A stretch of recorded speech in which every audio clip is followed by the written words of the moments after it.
Yo, what is going on YouTube? Good morning to everyone. It is your boy GZTV. We're back with another video, and here we are talking about the 2016 supernatural horror film directed by Andre Overdraw. I think that's how you say his name. Overdahl? I don't know. The Autopsy of Jane Doe. A pretty strange movie, if I'm gonna be honest with you. I'm not really sure, I'm not really sure how to feel about it. It seems kind of corny, it seems kind of generic, but at the same time, it's pretty cool, it's pretty interesting, it's got some cool twists in the concept. I don't know, we'll see. But yeah, we're gonna kind of go through the plot, talk about everything that happened. This is a spoiler review, and then we are going to get into what people think, what I think. Let's go. So the plot follows the corpse of an unidentified young woman who is found at the scene of an inexplicable multiple homicide. Like, it looks really bad. Like, this is a grim crime scene here. Something crazy happened. So Sheriff Burke finds no signs of forced entry, and Lieutenant Wade suggests that the victims were trying to escape something. Not like usually someone breaks in, but no, these people are trying to break out. So it's like a very interesting case that the police have to kind of figure out. And so Emma Roberts visits her boyfriend Austin Tilden and his father Tommy, a small town coroner. This is where they take all the bodies. When people die, they do autopsies and they cremate the bodies if they need to or whatever. So Sheriff Burke arrives with the body of the Jane Doe, because her name's not Jane Doe. They don't even know what her name is. It's obviously like John Doe, Jane Doe. You get it. So he tells Tommy that he needs the cause of death by morning. He wants to tell the press this is a very confusing, very peculiar crime, and it's getting a lot of media. So media time coverage. So they need the coroner to tell them what happened here. People need answers like right now. So he kind of takes this as a challenge. Austin postpones his date with Emma to help his father, promising to meet her later that evening. Yeah, that went really well, didn't it? So Tommy and Austin perform the autopsy and quickly become confused. There's a lot of inconsistencies. There's a lot of things that come up in their autopsy, and they're like, "What the fuck is going on here? This does not even. It doesn't even make sense what they're seeing." So there are no external visible signs of trauma, but her wrist and ankle bones had been shattered. So that's like the first thing they find. Like, well, she could have been bound. She could have had her ankles and shit broken, so it was like easier to bind her together. But her tongue has been crudely cut out. One of her molars is missing. Her lungs are blackened as though she had suffered third-degree burns, and her internal organs reveal numerous cuts and scarring. Nothing on the outside, just her internal organs. So it's like, what the fuck is going on here? Like, it's obviously super peculiar. You already see some strange, kind of sense some strange vibes. Um, so, Jensen weed, a paralyzing agent not native to the area, is found in her stomach. So they're starting to piece together some stuff like, oh, this could have happened. She could have been paralyzed, and they could have just performed this ritual on her or whatever. The condition of much of the body suggests that death had just occurred, while cloudiness of the corpse's eyes suggests she has been dead for several days. So there's a lot of things that aren't adding up, and as the movie goes on more and more, they kind of sense that there might be something supernatural, something abnormal happening here. So, other mysterious events occur. The radio spontaneously changes stations, and Austin believes he sees people standing in the morgue's hallway. Maybe he could be seeing things, maybe he could be paranoid and have hallucinations, but probably not. So, investigating, he finds their cat mortally wounded up in this vent. So, their cat has been killed as well. Or not killed, but Tommy mercifully kills the cat and reluctantly incinerates the corpse, because obviously it's not really like a corpse you want to see. It was like mutilated, its intestines were pulled out and shit. It's like, holy fuck.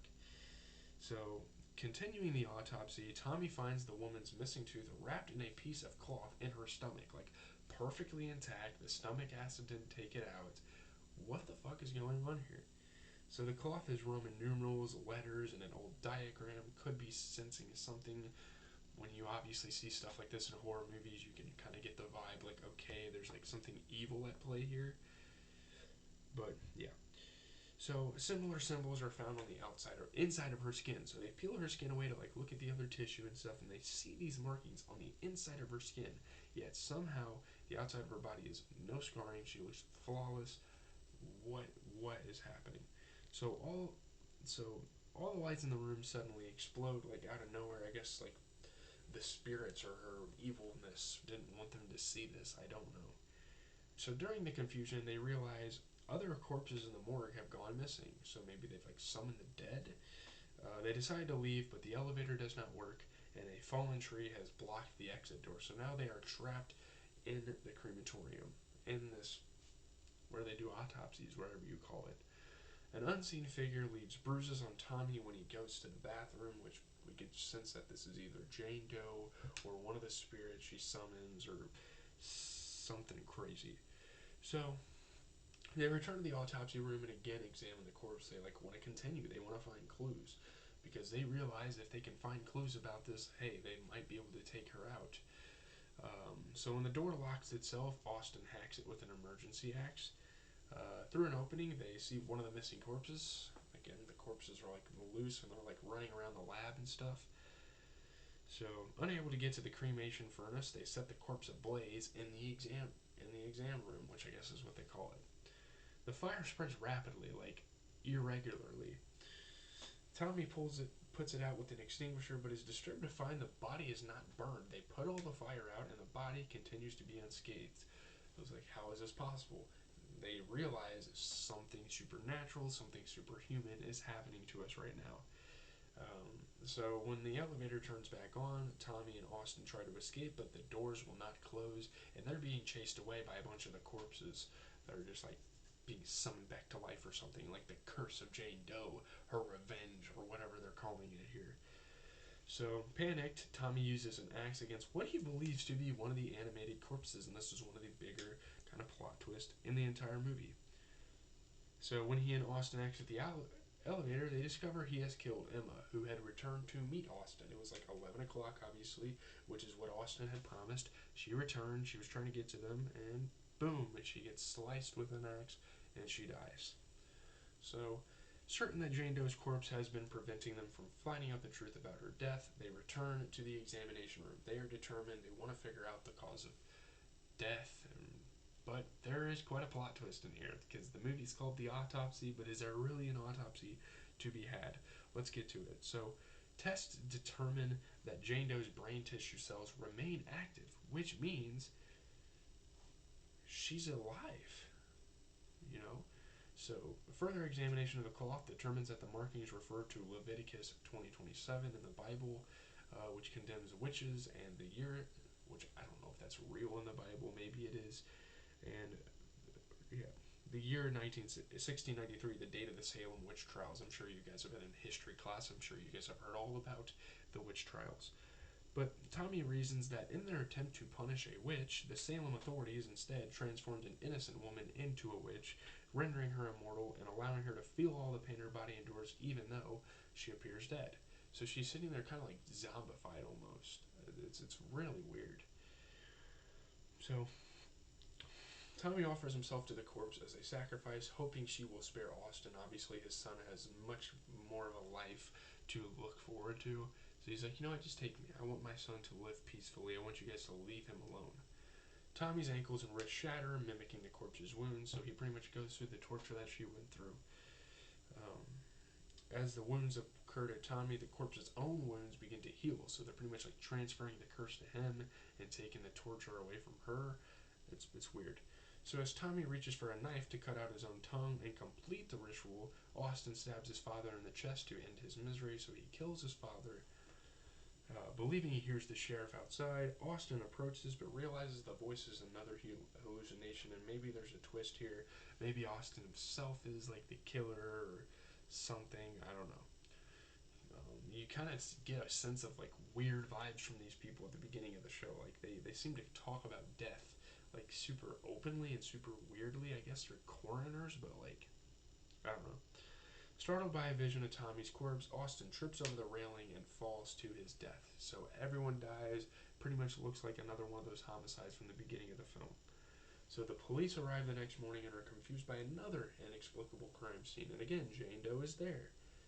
The corpse, showing no signs of trauma, is taken to Virginia Commonwealth University, VCU. During the ambulance ride, this radio spontaneously turns on and the corpse is being towed twitches, the bell rings. It's pretty haunting. Yeah, it's a very, very interesting film. I think we can just get straight into the review. What a crazy movie. So, getting into kind of the reception, my review maybe, just some talking points. I would say this is a C to B. I think this is actually a pretty solid movie. It's not bad. I would say it's leaning more to the C side, but compared to some of the other movies we've watched, I think it's better than Hellraiser. I don't know what else. I think it's pretty good though. The Autopsy of Jane Doe subverts the gruesome expectations triggered by its title to deliver a smart, suggestively creepy thriller that bolsters director Andre Overdraw's growing reputation. So obviously he was kind of like an up and coming director. I guess that's good context. You know, at the time he was definitely an up and coming director. Didn't quite earn his stripes in the movie industry, but obviously that happened 8 years ago. Sure, he's doing good things now. It's good. I mean, most people like it. I would say um, it's a tout yet often slyly funny scarefest at times. Climax wasn't quite unfulfilling, and that is something I have to kind of criticize the film for. The acting is great. The film is kind of an unsatisfactory compromise of art house and exploitation film. It gets a little too artsy. It uses exploits. That could be another thing. I still think it's a pretty interesting one. Overdahl constructs a sinister claustrophobia, then elegantly and disturbingly unwraps the enigma. So it's cool. Overdraw masterfully balances the requisite gore with some well-earned jump scares and a foreboding sense of doom. And this is probably one of the first movies we've watched on this channel in a long time that genuinely has some jump scares. It's genuinely pretty creepy, which is something that's pretty relieving, I guess, or fulfilling. I don't know, satisfying. It's effective. It's pretty effective in a lot of ways. The acting is great. Obviously, the film's exposition and scripting near the end kind of falls flat, but other than that, I think it's great. Stephen King was very high on this film, and he's one of the best horror authors of all time. So I feel like there's something here with this movie.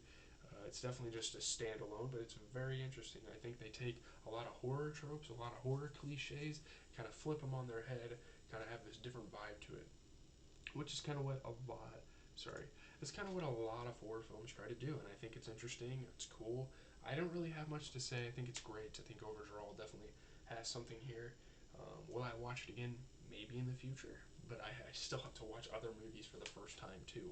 There's a lot of movies I haven't watched in my lifetime. Like, I'm trying to cover as many movies on this channel as I possibly can. Obviously, once we're done with the scratch and poster, we can watch like newer movies. I think that would be very cool. We're still gonna do like the 2 movies a week because there are limitless movies out there. But yeah, I'm out, guys. Have a good rest of your day. Peace.